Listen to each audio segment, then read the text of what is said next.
అప్పట్లో 138 కోట్ల రూపాయలు కేటాయిస్తూ ఆ దివంగత నేత ప్రీతమ నాయకుడు రాజశేఖర రెడ్డి గారు నాన్నగారు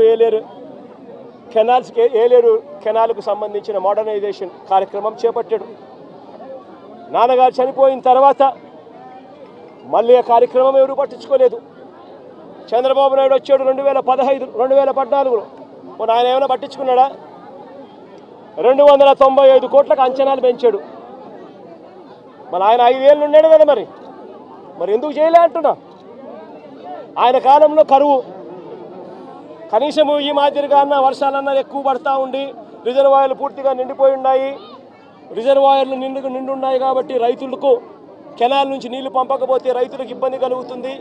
నీళ్లు ఉండి రైతులు వ్యవసాయం చేయలేని పరిస్థితిలోకి పోతారు అన్న పరిస్థితి అప్పట్లో కూడా లేదు. చంద్రబాబు నాయుడు గారు కరువు ఇద్దరు కవలలే. ఆ చంద్రబాబు నాయుడు గారు 5 సంవత్సరాలు కూడా పరిపాలన చేశాడు, అంతా కరువే. మరి 295 కోట్లకు అంచనాను ఆయన పెంచిన వ్యక్తి 5 ఏళ్ళు టైం ఉన్నది. 2015 ఏప్రిల్లో అంచనా వ్యయాన్ని 295 కోట్లకు కమిషన్ల కోసం పెంచాడు. మరి పెంచిన ఆ వ్యక్తి ఎందుకు చేయలేదని అడుగుతా ఉన్నా. 2008 నుంచి 2023 దాకా, అంటే మా ప్రభుత్వం దాకా కూడా, ఇంకా మా ప్రభుత్వంలో వైఎస్ఆర్సీపీ ప్రభుత్వంలో ఇంకా చేయలేకపోయే మోడర్నైజేషన్ అనుకున్నంత వేగంగా అనేదానికి కారణమన్నా ఉంది. కారణం ఏమిటంటే ప్రతి సంవత్సరము బ్రహ్మాండమైన వర్షాలు పడతా ఉన్నాయి, రిజర్వాయర్లు పూర్తిగా నిండున్నాయి. ఆ టైంలో క్రాప్ హాలిడే డిక్లేర్ చేసి రిజర్వాయర్ నిండుగా పెట్టి క్రాప్ హాలిడే డిక్లేర్ చేసి రైతులను ఇబ్బంది పాలు చేయడం ఇష్టం లేక కొద్దో గొప్ప మోడర్నైజేషన్ కార్యక్రమంలో కొద్దో గొప్ప మేము అనుకున్నంత వేగంగా చేయలేకపోయి ఉండొచ్చు. కానీ చంద్రబాబు నాయుడు గారి హయాంలో అంత కరువే ఉన్నప్పుడు ఆయన ఎందుకు చేయలేదని అడుగుతా ఉన్నా. ఆ 5 సంవత్సరాలు ఏమాత్రం చేశాడని అడుగుతా ఉన్నా.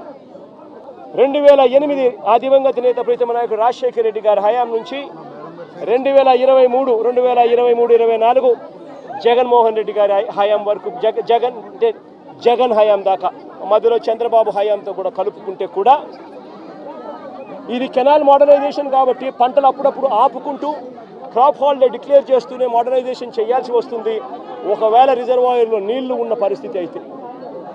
ఇటువంటి పరిస్థితుల్లో ఈ మొత్తం సంవత్సరాలు కలిపి 2015 నుంచి 2023-24 దాకా చూసుకుంటే కూడా ఈ 9 ఏళ్ళు కలిపితే కూడా అందరి ప్రభుత్వాలలో కూడా ఖర్చు పెట్టింది ఎంత అనంటే కేవలం 95 కోట్ల రూపాయలు. మరి నేను అడుగుతా ఉన్నా, మరి ఇది ఏమాత్రం ఇంకిత జ్ఞానం ఉన్న ఈ చంద్రబాబు నాయుడు గారు ఈ మాదిరిగా అబద్ధాలు ఆడడం ధర్మమేనా అని అడుగుతా ఉన్నా. ఒకవైపున ఏలేరు రిజర్వాయర్కి సంబంధించి ఫ్లడ్ కుషన్ మేనేజ్మెంట్లో పూర్తిగా విఫలమై కావాలని ఒక మ్యాన్మేడ్ ఫ్లడ్ క్రియేట్ చేసి రైతులందరినీ కూడా ఇబ్బంది పాలు చేసి ప్రజలందరినీ ఒకవైపున ఇబ్బంది పాలు చేసి ఇంకా వేలెత్తి చూపిస్తాడు జగన్ మీద. నేను అడుగుతా ఉన్న చంద్రబాబు నాయుడు గారు ప్రభుత్వం వచ్చి దాదాపు 4 నెలలు అయిపోయింది. ఇప్పటికైనా కూడా చంద్రబాబు నాయుడు గారి హయాంలో ఏదన్నా జరుగు, ఎక్కడన్నా జరుగు, ఏమన్నా జరుగు, దానికి కారణం జగన్ అంటాడు. ఎక్కడేమన్నా జరుగు కారణం జగన్. విజయవాడలో వరదలు వచ్చినా జగన్, ఏలేరు రిజర్వాయర్ వచ్చినా జగన్, ఆంధ్ర రాష్ట్రంలో కోవిడ్ వచ్చినా జగన్. చంద్రబాబు నాయుడు గారి హయాంలో చంద్రబాబు నాయుడు గారు ఏమి చేయలేకపోయినా కారణం జగన్ జగన్ జగన్ జగన్ జగన్ జగన్. అయ్యా చంద్రబాబు 4 నెలలు అయిపోయినాయా నీ ప్రభుత్వం వచ్చి, ఇంకా జగన్ జగన్ జగన్ జగన్ అని చెప్పి జగన్ నామం చేయడం కాదు నువ్వు చేయాల్సింది.